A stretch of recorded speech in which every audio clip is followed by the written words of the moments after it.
నమస్కారం వీక్షకులారా. ఈ వీడియోలో రాచమల్లు శివప్రసాద్ రెడ్డి గారు చాలా లాజికల్ ప్రశ్నలు అడిగారు.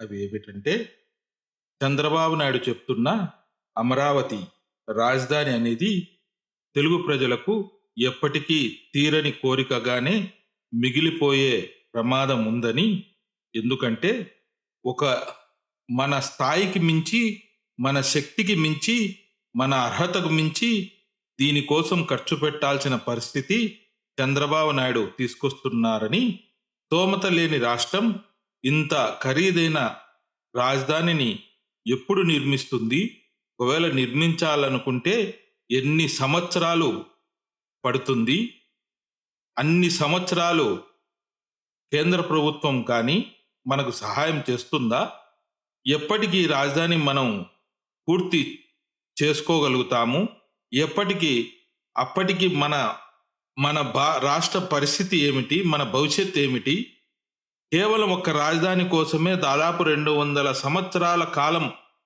పూర్తి కావడానికి పట్టే పరిస్థితి ఉన్నప్పుడు ఇంకా రాష్ట్రంలో మిగిలిన ప్రాంతాల పరిస్థితి ఏమిటి, అక్కడ ప్రజల అవసరాలు ఏమిటి? ఇటువంటి క్లిష్టమైన పరిస్థితులు ఈ అమరావతి నిర్మాణం వెనుక ఉన్నప్పుడు ఎందుకు చంద్రబాబు నాయుడు మొండి పట్టుదలతో కేవలం అమరావతి అమరావతి అని ఒక భ్రమలో ప్రజలను తీసుకెళ్తున్నారు అంటే, కేవలం ఆర్థికపరమైనటువంటి కమిషన్లు అనే కకృతి తప్ప వేరేది ఏమీ లేదని ప్రొద్దుటూరు మాజీ ఎమ్మెల్యే రాచమల్లు శివప్రసాద్ రెడ్డి గారు తన విశ్లేషణ అందించారు. ఇంకా ఆయన ఏమన్నారో ఆయన మాటల్లోనే పూర్తి వీడియో వినండి. ఆంధ్రప్రదేశ్ రాష్ట్ర ప్రజలందరికీ వైఎస్ఆర్ కాంగ్రెస్ పార్టీ హృదయపూర్వకంగా నమస్కరిస్తూ, మన భవిష్యత్ గురించి, భావితరాల మన పిల్లల భవిష్యత్ గురించి ఆలోచించాల్సినటువంటి సమయం ఆసన్నమైంది. ప్రజలారా, ఈ రాష్ట్రంలో జరుగుతూ ఉండే అనేక రకాల అక్రమాలకు, అవినీతి వ్యవహారాలకు, చెబుతున్న అబద్ధాలకు, చేస్తున్న పనులకు పొంతన లేకుండా జరుగుతున్న వ్యవహారాన్ని ఈ రాష్ట్ర ప్రజలమైన మనందరం, మీరందరూ గమనించాల్సిన బాధ్యత. గమనించకపోతే, కళ్ళు తెరవకపోతే, ఈ ప్రభుత్వం గురించి సరైన సమయంలో సరైన నిర్ణయం మీరు తీసుకోలేకపోతే తప్పనిసరిగా భావితరాల మన బిడ్డల భవిష్యత్తుకు పేదరికాన్ని మనం శాపంగా ఇస్తాం. ఇది మీరు రాసి పెట్టుకోవచ్చు. వైఎస్ఆర్ కాంగ్రెస్ పార్టీ చెప్తా ఉన్న ఈ మాటను మీరు రాసి పెట్టుకోండి. నేను గ్యారెంటీ చెప్తాను. భావితరాల మన పిల్లల యొక్క భవిష్యత్తుకు మనం ఇచ్చేది ఏంటంటే గన పేదరికాన్ని శాపంగా ఇస్తాం. కారణం, అంతటి అన్యాయాలు, అంతటి ఆర్థిక విధ్వంసము, అంతటి ఆర్థిక అవినీతి ఈ రాష్ట్రంలో జరుగుతా ఉంది. చాలా విషయాలు చెప్పగలుగుతా, చాలా విషయాలు మీకు తెలుసు. కానీ ఈ రోజు ప్రధానంగా రాజధాని నిర్మాణం గురించే మాట్లాడుతాం. ఎంత అవినీతి జరుగుతా ఉంది, దీనివల్ల మనకి ఎంత నష్టం జరుగుతుంది అనేది ఒకసారి మిమ్మల్ని ఆలోచించమని చెప్పి వినయపూర్వకంగా మీకు విజ్ఞప్తి చేస్తా ఉన్నా. దేవతల రాజధాని, ఈ రాష్ట్ర ముఖ్యమంత్రి నారా చంద్రబాబు నాయుడు గారు గౌరవనీయులు వారు మాట్లాడిన మాటలు 2014 అప్పటి నుంచి ఇప్పటి వరకు ఒకే స్లోగనే, దేవతల రాజధాని నిర్మాణం చేస్తా మీకోసం ప్రజలారా. అది ఎట్లుంటుందంటే, ఏ సింగపూరో, ఏ దుబాయో, ఏ అమెరికానో, ఈ దేశాలతో కూడా కాదని చెప్పేది. దేవతలకు రాజైన దేవేంద్రుడు పరిపాలించినటువంటి స్వర్గం అమరావతి ఎంత సుందరంగా, అందంగా, గొప్పగా, సౌకర్యకరంగా, ప్రశాంతంగా ఉంటుందో అట్టి దేవతల రాజధానిని మీకోసం నిర్మిస్తానా నేను అని చెప్పి 14లో మొదలుపెట్టినాడు. ఈ రాజధాని నిర్మించేదానికి 50,000 ఎకరాలు కావాలని ఆనాడు 14లో 50,000 ఎకరాలు కావాలని ప్రపంచమంతా చెప్పింది, దేశం కాదు. 50,000 ఎకరాలు రాజధాని నిర్మాణానికి అవసరం లేదయ్యా, అంత అవసరం లేదు, 100 ఎకరాలలో నిర్మించవచ్చు అని చెప్పినారు. వినలేనా? లేదు, నేను నిర్మించే దేవతల రాజధాని మీకోసం, ప్రజల కోసం అట్లా ఇట్లా ఉండదు, 50,000 ఎకరాలు కావాలని చెప్పి 3 పంటలు పండే, బంగారాన్ని పండించే పంటలను, భూములను, 3 పంటలు సంవత్సరానికి బంగారు పండుతుంది. అట్లాంటి బంగారు పండించే రైతుల దగ్గర నుంచి దుర్మార్గంగా 50,000 ఎకరాలను రాజధాని నిర్మాణం కోసం తీసుకునే ఈ పెద్ద మనిషి 14లో, ప్రజెంట్ 26 సంవత్సరం, 12 సంవత్సరాలు గడిచింది. రాజధాని నిర్మాణం ఏమైనా పూర్తి అయిందే? రాజధాని నిర్మాణం పూర్తి కాకపోయినా పర్వాలే, అందుకు సంబంధించిన ఆనవాళ్ళు ఏమైనా కనిపిస్తానాయా అని అడుగుతున్నా నేను. ఆనవాళ్ళు, ఇది మా రాజధాని అని చెప్పడానికి కావాల్సిన ఆనవాళ్ళు ఏమైనా కనిపిస్తానాయా అని అడుగుతున్నా నేను. ఆనవాళ్ళు కూడా లేవు. 12 సంవత్సరాల తర్వాత మన రాజధాని చూస్తే ఏముందంటే, వర్షం పెద్దగా పడితే ఎగువ నుంచి వచ్చే నీళ్లు నిలబడితే నీళ్లను తోడుకుండే కార్యక్రమం కనిపిస్తుంది. కోట్ల రూపాయలు ఖర్చు పెట్టి మోటార్లు పెట్టి నీళ్ళను తోడుకుంటున్నాం.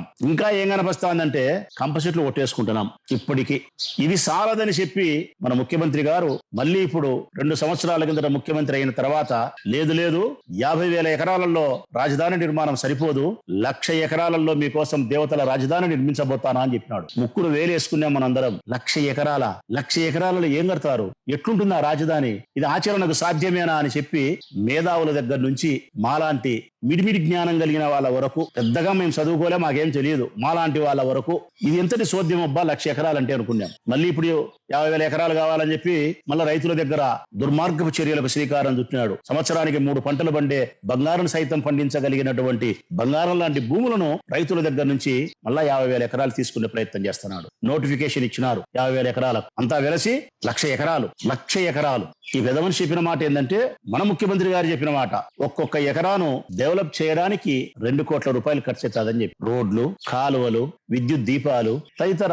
మౌలికమైనటువంటి వసతులను ఏర్పాటు చేయడానికి ఒక్క ఎకరాకు 2 కోట్ల రూపాయలు ఖర్చు అవుతుందని చెప్పినాడు. మరి వారు చెప్పిన మాటల ప్రకారం ఎకరాకు 2 కోట్ల రూపాయలు అయితే రాజధాని నిర్మాణానికి కావలసిన 1,00,000 ఎకరాలకు 1,00,000 ఎకరాలు ఇంటూ 2 కోట్ల రూపాయలు ఈజ్ ఈక్వల్ 2 లక్షల కోట్లు. అంటే మన రాజధాని, మన ముఖ్యమంత్రి గారు మన కోసము 1,00,000 ఎకరాలలో 2 లక్షల కోట్ల రూపాయలతో ఈ ప్రపంచంలో లేని అద్భుతమైన రాజధానిని, ఆ దేవేంద్రుడు సైతం, ఆ మహేంద్రుడు సైతం అసూయ పడగలిగినంత గొప్ప రాజధానిని మన కోసం నిర్మిస్తున్నాడు. ప్రజలారా, నారా చంద్రబాబు నాయుడు గారు 2 లక్షల కోట్లతో మరి 14లో మొదలు పెట్టినాడు. ఇప్పుడు 12 సంవత్సరాలు అయింది. మధ్యలో 5 సంవత్సరాలు మేము వచ్చినాం. మేము దుర్మార్గులం, దుష్టులం, రాజధాని లేకుండా చేసిన వాళ్ళం. మా 5 సంవత్సరాలు తీసేస్తే నీకు 7 సంవత్సరాలు దక్కింది. ఇప్పుడు 14 నుంచి 19 వరకు 5 సంవత్సరాలు, ఇప్పుడు 24 నుంచి 26 వరకు 2 సంవత్సరాలు, 7 సంవత్సరాలు అయింది మీరు పరిపాలన చేయబట్టి. రాజధాని నిర్మించాలనే సంకల్పం, మీరు ప్రయత్నానికి సిద్ధపడి సంకల్పం తీసుకొని 7 సంవత్సరాలు అయింది. మరి ఈ 7 సంవత్సరాల కాలంలో 2 లక్షల కోట్ల రూపాయలు ఖర్చు పెట్టాల్సిన రాజధానికి మీరు ఎంత ఖర్చు పెట్టినారు అనే విషయం ప్రజలకు చెప్పాల్సి వస్తే 8,000 కోట్లు ఖర్చు పెట్టినాడు. ప్రజలారా, 8,000 కోట్లు ఖర్చు పెట్టినాడు. 7 సంవత్సరాల వ్యవధికి 2 లక్షల కోట్ల రూపాయలు అంచనా, ఆయన అంచనా 8,000 కోట్లు ఖర్చు పెట్టినాడు. 2 లక్షల కోట్ల రూపాయలు ఖర్చు పెట్టాల్సిన ఒక ఇంటికి, ఒక ప్రాజెక్టుకు, ఏదైనా ఒక దానికోసం 8,000 కోట్లు ఖర్చు పెట్టినామంటే అది ఏ శాతం పూర్తయింది, ఎంత శాతం పూర్తయింది? సంవత్సరానికి 1,000 కోట్లు పెట్టినాడు ఆయన. సంవత్సరానికి 1,000 కోట్లు, సంవత్సరానికి 1,000 కోట్ల రూపాయల చొప్పున ఈ 7 సంవత్సరాలకు 8,000 కోట్ల రూపాయలు ఆయన ఖర్చు చేస్తే, ఆయన చెప్పిన 2 లక్షల కోట్ల రూపాయలు ఖర్చు చేయడానికి, రాజధాని నిర్మాణం పూర్తి కావడానికి సంవత్సరానికి 1,000 కోట్ల చొప్పున 2 లక్షల కోట్లు కావాలంటే 200 సంవత్సరాలు పడుతుంది. ప్రజలారా, 200 సంవత్సరాలు పడుతుంది. దేవతల రాజధాని మనం చూడాలంటే 200 సంవత్సరాలు పడుతుంది నారా చంద్రబాబు నాయుడు గారు నిర్మించడానికి. మరి ఎట్లా ఇది ఏ విధంగా సాధ్యమైతాది అని మీరు అనుకుంటున్నారు కదా? సాధ్యమైతాది. సాధ్యం కాని విషయాన్ని కూడా సాధ్యం చేయగలిగిన అమోఘమైనటువంటి నాలెడ్జ్ కలిగిన విజనరీనే మన ముఖ్యమంత్రి గారు. అసలు మీరు వంట చేసుకునే దానికి పొయ్యి మీద కట్టెలతో వంట చేసుకోకుండా గ్యాస్ తో వంట చేసుకోవాలని గ్యాస్ సిలిండర్లను కనిపెట్టినవాడే మన ముఖ్యమంత్రి నారా చంద్రబాబు నాయుడు గారు. ఆయన చెప్తారు కదా, నేను గ్యాస్ కూడా మీకోసమే కనిపెట్టి, నేనే కనిపెట్టిందని. విజనరీ. 200 సంవత్సరాలు పడుతుంది మన రాజధాని. ఏ విధంగా 100 సంవత్సరాలకు ఆయన మరణించి, నారా చంద్రబాబు నాయుడు గారు 100 సంవత్సరాలకు మరణించి మళ్ళీ మన కోసం అవతరిస్తాడు. కేవలం మీకోసమే అవతరిస్తాడు. ఈ రాష్ట్ర ప్రజలను ఉద్ధరించడం కోసం మీకోసం మళ్ళీ పుడతాడు. ఈ రాష్ట్రంలోనే పుడతాడు. మళ్ళీ ముఖ్యమంత్రి అవుతాడు. మళ్ళీ 100 సంవత్సరాలు బతుకుతాడు. రాజధాని నిర్మాణాన్ని పూర్తి చేస్తాడు. నేనుంటానా, నువ్వు ఉంటానంటే మనం పాపులం. మనము పుట్టి ఉండం. ఒకవేళ పుట్టినా గాని కుక్కల, నక్కల, పిల్లిల, పందిల, పశువులాగా పుట్టింటాం మనం పాపులం కాబట్టి. ఆయన పుణ్యాత్ముడు, దేవదేవుడైన వెంకటేశ్వర స్వామికి ఎంతో సేవ చేసినవాడు. లడ్డులో జంతువుల కొవ్వు కలిసిందని చెప్పిన అపారమైన జ్ఞాన సంపద కలిగిన వాడు. అందుకే ఆయనకు మళ్ళీ అద్భుతమైనటువంటి మానవ జీవితాన్ని ఆ దేవదేవుడు ప్రసాదిస్తాడు.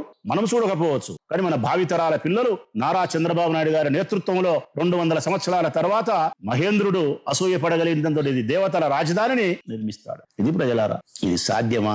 ఇది అసలుకి ఇది ఆచరణకు ఆమోద యోగ్యమేనా? ఇంకొక మాట ఆయన ఏం చెప్తాడు, ఎన్నికల కంటే ముందు ఇది సెల్ఫ్ ఫైనాన్స్ ప్రాజెక్ట్ అన్నాడు. అంటే అర్థం ఏందో తెలిసిన ప్రజలారా, రాజధాని నిర్మాణము సెల్ఫ్ ఫైనాన్స్ ప్రాజెక్ట్ అన్నాడు. అంటే అప్పులు చేయకుండా ఈ రాష్ట్రం యొక్క సంపదను సృష్టించిన సంపద ద్వారా సొంత ఆస్తి, సొంత ఆదాయ వనరుల ద్వారా రాజధాని నిర్మాణం చేపడతా అని చెప్పినాడు. అందుకే దాని పేరు సెల్ఫ్ ఫైనాన్స్ ప్రాజెక్ట్ అంటారు. మరి సెల్ఫ్ ఫైనాన్స్ ప్రాజెక్ట్ అని చెప్పి సంపదను సృష్టిస్తా అని చెప్పి అప్పులు చేయకుండా ఆదాయ వనరులతో నిర్మిస్తానని చెప్పిన ఈ పెద్ద మనిషి ఇప్పటికీ రాజధాని నిర్మిస్తానని చెప్పి 47,000 కోట్ల అప్పు చేసినాడు. 47,000 కోట్లకు అగ్రిమెంట్ చేసుకున్నాడు. వివిధ రకాల రూపములో చెయ్యి సాసి దేహి అని యాచించి అప్పు కోసం పరిగెత్తినాడు. అందులో 13,000 కోట్లు తీసుకున్నాడు. 34,000 కోట్లు తీసుకోవాలా. తీసుకున్న 13,000 కోట్లలో ఎంత పని జరిగింది అంటే 13 రూపాయల పని జరగలే. అడ్వాన్స్డ్ మొబైలైజేషన్ అంటే ఒక కాంట్రాక్టర్ పని చేయాలంటే గన అడ్వాన్స్డ్ ముందే ఇదిగో ఇంత లెక్కిస్తా పని చేయని చెప్పి అడ్వాన్స్డ్ గా కాంట్రాక్టర్లకు లెక్కలిచ్చి ఒక్క స్క్వేర్ ఫీట్ 4,000 రూపాయలతో చేయాల్సిన ఒక బిల్డింగ్ భవంతిని స్క్వేర్ ఫీట్ చదరపు అడుగుకు 4,000 రూపాయలతో పూర్తి చేస్తారు భాగ్యనగరం ఢిల్లీలో కూడా. కానీ మన దేవతల రాజధాని కాబట్టి, మహేంద్రుడు సైతం అసూయ పడగలేనటువంటి గొప్ప రాజధాని కాబట్టి ఒక్క చదరపు అడుగుకు ఒక భవంతి నిర్మాణానికి మన ముఖ్యమంత్రి గారు ఇస్తా ఉండే డబ్బు 14,000 రూపాయలు. తక్కువ అంటే 11, ఎక్కువ అంటే 14. 4,000 రూపాయల చదరపు అడుగుకి ఇవ్వాల్సిన డబ్బును 11 నుంచి 14,000 రూపాయలకి ఇస్తా ఉంటే మరి అది ఇంకా దేవేంద్రుడు సిగ్గుపడడా, దేవేంద్రుడు అసూయపడడా? ఈ నిర్మాణాన్ని చూస్తే ఎట్టుంటుందంటే ఒకసారి ప్రజలు మీరే ఊహించుకొని ఎట్టుంటుందో అది. ఇంకా ఒక్కసారి మీరు ఊహలేకపోండి. మన ముఖ్యమంత్రి గారు మన కోసం నిర్మిస్తా అంటే ఆ అద్భుతమైన రాజధాని ఏ విధంగా ఉంటుందో చూసుకోండి. అద్భుతంగా ఉంటుంది కలలో, ఇలలో ఉండదు. అద్భుతంగా ఉంటుంది కలలో, కానీ మెలక వస్తే కంప చెట్లు ఉంటాయి, నీళ్లు తోడుకుంటాం. ఎక్కడికి పోతాంది ఈ లెక్కంతా? ఇప్పటికే మన రాష్ట్రానికి ఒక పేరుంది, నారా చంద్రబాబు నాయుడు గారి పుణ్యమాని. ప్రతి మంగళవారము అప్పు వారం మనకున్నే పేరు. మన ముఖ్యమంత్రి గారు ఏంటంటే ప్రతి మంగళవారం అప్పు తీసుకుంటున్నాడు. అది నిజం, ఇది అబద్ధం, కామెడీ కాదు ప్రజలారా. మీకు తెలుసు మంగళవారం అప్పు తీసుకుంటాడు ఆయన. మన పొద్దుటూరులో అంటే మా ఊళ్ళలో అయితే కన్నా చీటీ కానీ ఫైనాన్స్ కానీ తీసుకుంటే రోజువారీ కట్టేదో నెలవారీ కట్టేప్పుడు మంగళవారం కట్టాలబ్బి అంటారు. అట్లా మంగళవారం ఈ రాష్ట్ర ముఖ్యమంత్రి మన కోసం అప్పు చేస్తున్నాడు. కారణం మీకు సంక్షేమ పథకాలు ఇవ్వాలని, కారణం రైతులను ఉద్ధరించాలని, కారణం విద్యార్థులను ఉద్ధరించాలని, నిరుద్యోగులను ఉద్ధరించాలని, ఉద్యోగులను ఉద్ధరించాలని. మరి ఉద్ధరించినాడా? ఉద్యోగస్తులకు చెప్పిన ఏ ఒక్క హామీని నెరవేర్చలే. వాళ్ళకి ఇవ్వాల్సిన పాత బకాయిలు 32,000 కోట్ల రూపాయలు 32 పైసలు ఇలే. వాళ్ళ పిఆర్సీ ఇలే. నిరుద్యోగులకు 20 లక్షల ఉద్యోగాలు ఇస్తానని చెప్పినాడు, ఒక్క ఉద్యోగం ఇలే. నిరుద్యోగ భృతి 3,000 రూపాయలు ఇస్తానని చెప్పినాడు, 3 దమ్డీలు ఇలే. రైతులకు 26,000 రూపాయలు పంట సహాయానికి ఇస్తానని చెప్పినాడు, ఇవ్వలే, ఎగరగొట్టినాడు. ప్రతి మహిళకు 18 సంవత్సరాలు నిండితే 1,500 రూపాయలు ఇస్తానని చెప్పినాడు, మీ అకౌంట్ కు బ్యాంకీకి ఇస్తానని చెప్పినాడు. పెద్ద పంగనామాలు వీకినాడు ఆడవాళ్ళకైతే. మరి ఎక్కడి పోయింది లెక్క? మంగళవారం లెక్క. మంగళవారం తీసుకున్న లెక్క ఎక్కడి పోయింది? 3,41,000 కోట్ల అప్పు చేసినాడు ఈ పాటికి ప్రజలారా. గడిచిన 22 నెలల కాలంలో నారా చంద్రబాబు నాయుడు గారు ఈ రాష్ట్ర ప్రజల కోసమని చెప్పి మన పేరు మీద అప్పు తీసుకునేది 3,41,000 కోటి. ఇక్కడ మీరు బాగా గమనించాలా, అప్పు తీసుకునేది నారా చంద్రబాబు నాయుడు గారు. ఎవరి పేరు మీద? మన పేరు మీద. జగన్మోహన్ రెడ్డి 60 నెలల కాలంలో 3,21,000 కోట్లు అప్పు చేసినాడు. మన జగన్మోహన్ రెడ్డి 60 నెలల కాలానికి 5 సంవత్సరాల కాలానికి 3,21,000 కోట్లు అప్పు చేసినాడు. కరోనా సమయంలో 3,21,000 కోటికి మీకు అకౌంట్ చెప్పినాడు. ఎవరికోరికి డీబీటీ ద్వారా ఇచ్చినది, నాన్ డీబీటీ ద్వారా ఎంత లెక్క ఇచ్చినది చెప్పినాడు. మరి ఆనాడు జగన్ 5 సంవత్సరాలకు అప్పు చేస్తే 3,21,000 కోటికి లంక అవుతాందన్నాడు, శ్రీలంక అవుతాందన్నాడు, ఇది పాపరు పట్టిపోయింది రాష్ట్రం అన్నాడు, అప్పుల ఊబిలో ఇరక్కపోయిందన్నాడు ఈ పెద్ద మనిషి చంద్రబాబు నాయుడు. ఇప్పుడు మనం అడగమా? 60 నెలలో ఆయన చేసిన అప్పు 3,21,000 కోట్లు. ఈ రోజు 22 నెలల కాలంలో నువ్వు చేసిన అప్పు 3,40,000 కోట్లు. అంటే జగన్ యొక్క రికార్డును బద్దలు కొట్టినాడు. 60 నెలల్లో కొట్టాల్సిన రికార్డు బద్దలను 22 నెలలకే విరాట్ కోహ్లీని పరుగులు చేసినాడు, సచిన్ టెండూల్కర్ ని సెంచరీలు చేసినాడు, లేకపోతే కపిల్ దేవ్ ని వికెట్ పడగొట్టినాడు. ఇది రికార్డు. మనకో రికార్డు ఉంది. ఆ రికార్డే 22 నెలల కాలంలో జగన్ చేసిన అప్పుని మించి అప్పు చేసినాడు. ఆ అప్పు ప్రజలకు ముట్టింది. ఈ అప్పు ఎక్కడికి పోయింది? నేను అడుగుతా ఉన్నా మీ తరఫున. మంగళవారం మన పేరుతో అప్పు. ప్రతి శనివారం ఆ అప్పు తీసుకునే డబ్బు సంచుల మూటలతో హెలికాప్టర్లు విమానాల ద్వారా హైదరాబాద్ చేస్తా ఉంది. మంగళవారం మన పేరుతో అప్పు. శనివారము ఆ అప్పు తీసుకునేది హైదరాబాద్ వాళ్ళ కొంపలకు. అందుకే తలా ఒక హెలికాప్టర్ పెట్టుకున్నారు. అబ్బడు ఒక హెలికాప్టరు, కొడుకు హెలికాప్టరు, పవన్ కళ్యాణ్ ఒక హెలికాప్టర్, సనాతని ఆయన 3 హెలికాప్టర్లు పెట్టుకున్నారు. ఇబ్బంది లేకుండా సంచుల మూటలు తీసుకుపోయేదానికి, డబ్బుల మూటలు తీసుకుపోయేదానికి. అప్పేమో మంగళవారం చేస్తారు, శనివారం ఏమో హైదరాబాద్ కు డబ్బు తరలిపోతాది. ఇదేనా రాజధాని నిర్మాణం? మేము అడుగుతా ఉన్నాం. 3 సంవత్సరాల వ్యవధి ఉంది నీకు. ఈ 3 సంవత్సరాల వ్యవధిలో రాజధాని నిర్మాణాన్ని నువ్వు పూర్తి చేయడానికి ఎంత డబ్బు కావాలా? అంత డబ్బు నీ దగ్గర ఉందే? నువ్వు చెప్పిన సంక్షేమ పథకాలు ఇవ్వడానికే నీకు గతి లేకపోతే, శక్తి లేకపోతే, చెప్పిన మహిళలకు 1,500 ఇచ్చేదానికి నీకు యోగ్యత లేకపోతే 2,00,000 కోట్ల రూపాయలు తెచ్చి నువ్వు ఎక్కడ రాజధాని నిర్మిస్తామని చెప్పి ప్రజలను మభ్యపెట్టే ప్రయత్నం చేస్తున్నావు. రాజధాని నిర్మాణం ఎప్పటికీ పూర్తి కాదు ప్రజలారా. రాజధాని నిర్మాణం పేరుతో చంద్రబాబు నాయుడు గారికి రాజధాని ఏటీఎం కార్డ్, ఎనీ టైం అని ఆయన అధికారంలో ఉండే ప్రతిసారి 2 విషయాలు తెరపైకి వస్తాది. పోలవరం, రాజధాని. రాజధాని, పోలవరం అమరావతి రాజధాని. పోలవరం ఏటీఎం కార్డు అని నరేంద్ర మోడీనే చెప్పినాడు. చంద్రబాబు నాయుడుకు పోలవరం అనే project ATM card, any time money. ఇప్పుడు అమరావతి రాజధాని కూడా ఏటీఎం కార్డు నీకు నీ కొడుకు. ఇది ఎప్పటికీ పూర్తి కాదు. నాకు అనిపిస్తా ఉంటది, చిన్నప్పుడు నేను విన్న కథల ప్రకారం, బేతాల కథలు మనం వినింటాం ప్రజలారా. బేతాల కథలు, విక్రమార్క మహారాజు బేతాలను భుజాన పైన వేసుకొని చెట్టు మీద ఉండే శవాన్ని తీసుకొని భుజాన వేసుకొని నడక ప్రారంభించినాడు. అందులోని బేతాళుడు, ఓ రాజా విక్రమార్క, నేను ఈ కథ చెప్తా, సమాధానం తెలిసి చెప్పకపోతే నీ తల పగులుతుంది, సమాధానం తెలియలేకపోతే మళ్ళీ నేను చెట్టు ఎక్కుతా. ఇది బేతాళ కథలు. తెల్లవార్దులు విక్రమార్కుడు నడుస్తుంటాడు, బేతాళుడు కథలు చెప్తానే ఉంటాడు. బేతాళుని కథలు ఆగలే, ఇక్కడ ఈ బేతాళుని యొక్క రాజధాని నిర్మాణము పూర్తి అయ్యేది లేదు. అట్లా బేతాళ కథలు ఏ విధంగా అయితే పూర్తి కావో, ఈ చంద్రబాబు నాయుడు గారి హయాంలో ఈ రాజధాని నిర్మాణం కూడా ఎప్పటికీ పూర్తి కాదు. అందుకే నా దృష్టిలో అమరావతి రాజధాని బేతాళ కథలతో సమానం. మన కలలో అయితే మాత్రం అద్భుతంగా కనిపిస్తాది, ఇళ్ళలో అయితే మాత్రం పేకముక్కలాగా మన రాజధాని పడిపోతాది. మరి ప్రజలు మీరు ఆలోచించకపోతే, ఈ అవినీతిని, ఈ అన్యాయాన్ని, ఈ అక్రమాన్ని మీరు గమనించకపోతే, తెలుసుకోలేకపోతే, సరైన సమయంలో మీరు ప్రశ్నించలేకపోతే, సరైన నిర్ణయం తీసుకోలేకపోతే, భావితరాల మన భవిష్యత్తుకు మనం ఇచ్చే శాపం పేదరికం, అనారోగ్యం ఏర్పడుతుంది, నిరక్షరాస్యత ఏర్పడుతుంది, వ్యవసాయం మోసిపోతుంది, ఉద్యోగ కల్పన ఉండదు, ఉపాధి అవకాశాలు సన్నగిలుతాయి. భావితరాల మన పిల్లలు పేదరికంతో అల్లాడిపోయే పరిస్థితి వస్తుంది. ఈ ఆర్థిక మాందవ్యంతో, ఈ అవినీతితో. ఇప్పుడే మీరు గమనించండి, ఆరోగ్యశ్రీ అటకెక్కింది. ఈ ఏప్రిల్ 1వ తారీఖు నుంచి ఆరోగ్యశ్రీ రాష్ట్రంలో వర్తింపజేయలే. ఏ మహనీయుడు రాజశేఖర రెడ్డి గారు, స్వర్గీయ రాజశేఖర రెడ్డి గారు అద్భుతమైనటువంటి ఆలోచనతో ఈ రాష్ట్రంలోని బడుగు బలహీన పేదరిక వర్గాలకు మరణించకూడదు డబ్బు లేకపోతే అనారోగ్యంతో అని చెప్పి ఆ పథకాన్ని తీసుకొస్తే, ఈ చంద్రబాబు నాయుడు గారు పుణ్యమా అని చెప్పి ఆరోగ్యశ్రీ ఈ రోజు రాష్ట్రంలో లేదు, అమలులో లేదు. రోడ్డుకి ధర్నా చేస్తున్నారు హాస్పిటల్ వాళ్ళు, ప్రైవేట్ హాస్పిటల్ వాళ్ళు. ఆరోగ్యశ్రీ పోయింది. మరి రేపొద్దున చంద్రబాబు నాయుడు గారు పుణ్యమాని ఇంత అవినీతి జరిగితే, రాజధాని పేరుట ఇన్ని లక్షల కోట్లు దోపిడీ జరిగితే, ఈ రాష్ట్రం అప్పులలోకి మునిగిపోతే, మన తల మీద ఒక్కొక్కరి తల మీద అలాగే వేల కోట్ల రూపాయల అప్పు పెట్టిపోతే మనకు మౌలిక వసతులు ఉంటాయా? మన ఆరోగ్యానికి డబ్బులుంటాయా? మన పిల్లల చదువుకు డబ్బులుంటాయా? వ్యవసాయానికి ప్రాజెక్టులకు డబ్బులుంటాయా? సంక్షేమ పథకాలకు డబ్బులుంటాయా? ఉండవు. అనారోగ్యం మిగిలిస్తాడు, నిరక్షరాస్యతను మిగిలిస్తాడు, అప్పులను మిగిలిస్తాడు, పేదరికాన్ని మిగిలిస్తాడు, ఉద్యోగ ఉపాధి కల్పన లేకుండా అన్యాయం చేసిపోతాడు. కానీ లోకేష్ బాగుంటాడు. లోకేష్ కొడుకు పేరు దేవాంశ్. రాజరాజులాగా ఉంటాడు ఆయన. కురు సామ్రాజ్యానికి అధిపతి అయినటువంటి రారాజు దుర్యోధనుడు ఎంత గొప్పగా ఉన్నాడో, బతికినంత కాలం అంత గొప్పగా బతుకుతాడు దేవాంశ్. మనము మన పిల్లలు నేరు చెప్పినట్టే బతుకుతాం, అనారోగ్యంతో బతుకుతాం, ఆపదలతో బతుకుతాం, ఆకలితో బతుకుతాం, అప్పులతో బతుకుతాం. మనం కారణం దోపిడీ, విపరీతమైన దోపిడీ. డబ్బంతా ఆడిపోతుందంటే హైదరాబాద్ పోతుంది, హైదరాబాద్ నుంచి మళ్ళీ ఆడిపోతుంది. ఇదంతా కప్పిపుచ్చుకునేదానికి, ఇదంతా రాజధానిలో జరుగుతాండే భూ దోపిడీ, రాజధానిలో జరుగుతాండే ఆర్థిక దోపిడీ, రాజధానిలో జరుగుతాండే అంతా మూసిపెట్టేదాని కోసం ఒక్క స్లోగన్.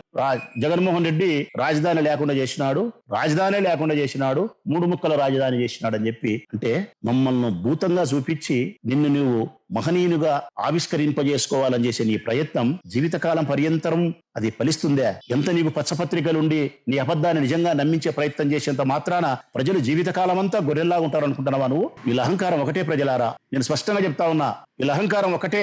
మేము ఎన్ని అబద్ధాలు చెప్పినా, ఎంత బరి తెగించి మేము అవినీతి చేసినా, ఎంత బరి తెగించి మేము రెడ్ బుక్ రాజ్యాంగాన్ని అమలుపరిచి హింసను ప్రేరేపించినా, ఎంత కొవ్వుగా మేము మాట్లాడినా, ఎంత కొవ్వుగా మాట్లాడుతానో తెలుసునా? ఆమె మాట్లాడుతుంది రేణుకా చౌదరి. పెట్టరా అమరావతి పేరు, పిలిచరా కమ్మరావతి. ఎంత అహంకారం! నెత్తికొచ్చింది పొగురు, కళ్ళకు పొరలు గమ్మినాయి మీకు. పెట్టరా అమరావతి, పిలిచరా కమ్మరావతి. కమ్మోలదే, అది కమ్మోలదే, ఒక కులానికి సంబంధించింది ఆ రాజధాని.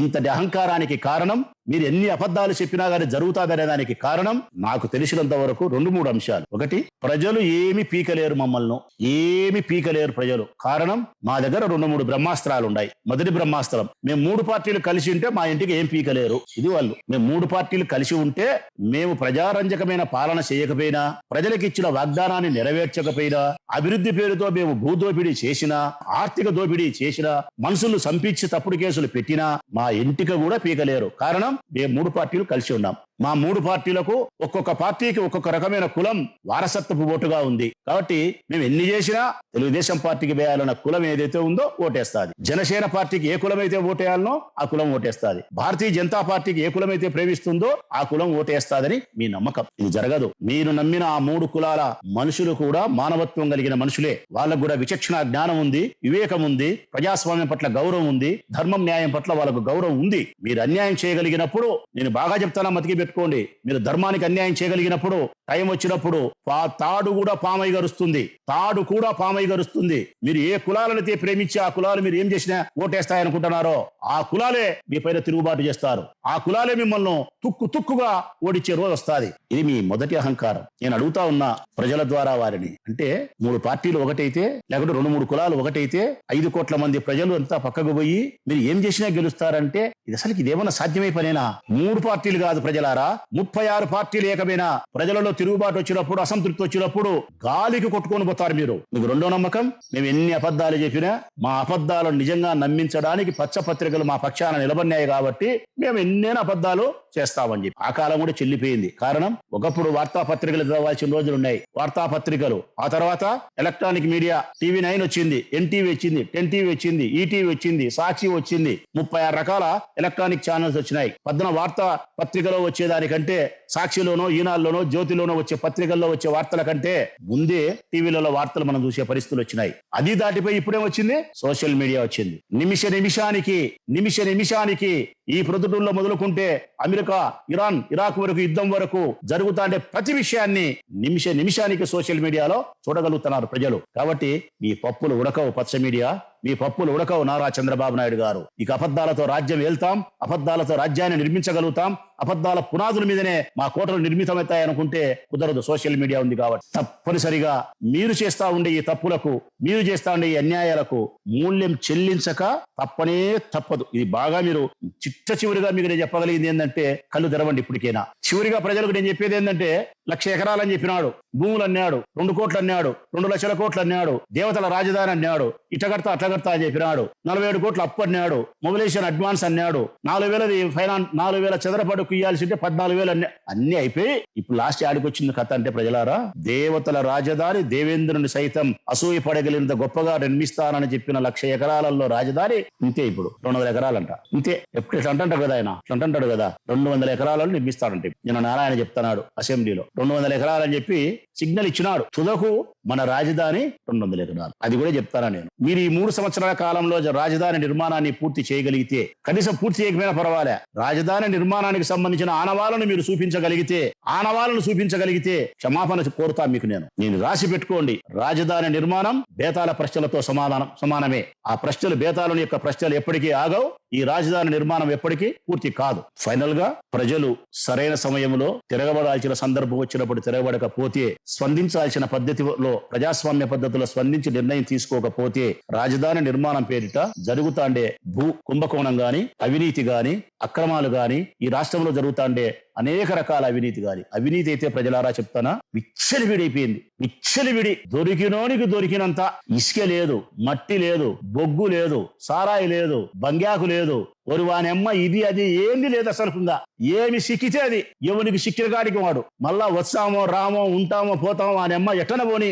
ఈ 5 ఏళ్ల కాలంలో తీసుకో విచ్చలివిడే అవినీతి అయిపోయింది రాష్ట్రంలో. నేను అడుగుతా ఉన్న ప్రజలను, జగన్మోహన్ రెడ్డి గారు ఉన్నప్పుడు ఈ అవినీతి జరిగిందే? ఎమ్మెల్యేలవైనా మేము అవినీతి చేయగలిగినామా? మమ్మల్ని ఆయన చేయనిచ్చినాడా? మేము సంపాదించుకునే దానికి మాకు ఆయన సహకరించినాడా? మేము గొప్పగానో బాధగానో 2 వైపులా చెప్తా ఉన్నా నేను. మేము ఆర్థికంగా ఈ రోజు ఇబ్బందులు ఉండడానికి కారణం మా జగనే. నేను నాలాంటి ఎమ్మెల్యేలు, నా తర్వాత ఉండే నా పార్టీ కార్యకర్తలు, నాయకులు పేదరికాన్ని అనుభవిస్తున్నాం. మేము దరిద్రమైన ఆర్థిక ఇబ్బందిని మేము భరిస్తున్నాం. కారణం మా జగన్ మేము అభినందించాలనా లేకుంటే బాధపడాలనా? రాచమల్లి అభినందిస్తాడు, బాధలో నుంచి అభినందన వస్తుంది జగన్ కు. కారణం, ఉత్తమ నాయకుడు. ప్రజా పరిపాలన ఇట్లా చేయాలా, సంస్కరణలు మన దగ్గర నుంచే ప్రారంభం కావాలా, ఉద్యోగాలు మోసం ఇవ్వకూడదు, నిజాయితీగా మెరిట్ ప్రకారం ఇవ్వాలన్నాడు. లక్షల ఉద్యోగాలు మెరిట్ ప్రకారం ఇచ్చినాడు ఆయన. అవినీతి చేయకూడదు అన్నాడు, మాతో చేయలేదు అవినీతి. మేము డబ్బు సంపాదించుకునే పరిస్థితి లేకుండా చేసినాడు. ఈ రోజు ప్రొద్దుటూరులో మొదలు పెడితే ఇచ్చాపురం వరకు దొరికిన గాడికి దొరికినంత దోసుకుంటున్నారు. ఎవరిది డబ్బంతా? రాష్ట్ర ప్రజలైన మీది. దయచేసి మిమ్మల్ని నేను విజ్ఞప్తి చేస్తానా, ఆలోచించండి. కనీసం ఈ రాష్ట్రంలో జరుగుతాండే విషయాలను తెలుసుకునేదానికి ప్రతిరోజు ఒక్క 20 నిమిషాల సమయాన్ని కేటాయించమని ప్రజలకు ముకులిత హస్తాలతో నేను విజ్ఞప్తి చేస్తా ఉన్నా. ఒక్క 20 నిమిషాలు కేటాయించండి, వాస్తవ పరిస్థితులు తెలుసుకుంటే ప్రయత్నం చేయండి, సరైన సమయంలో సరైన నిర్ణయం తీసుకోండి. సెలవు.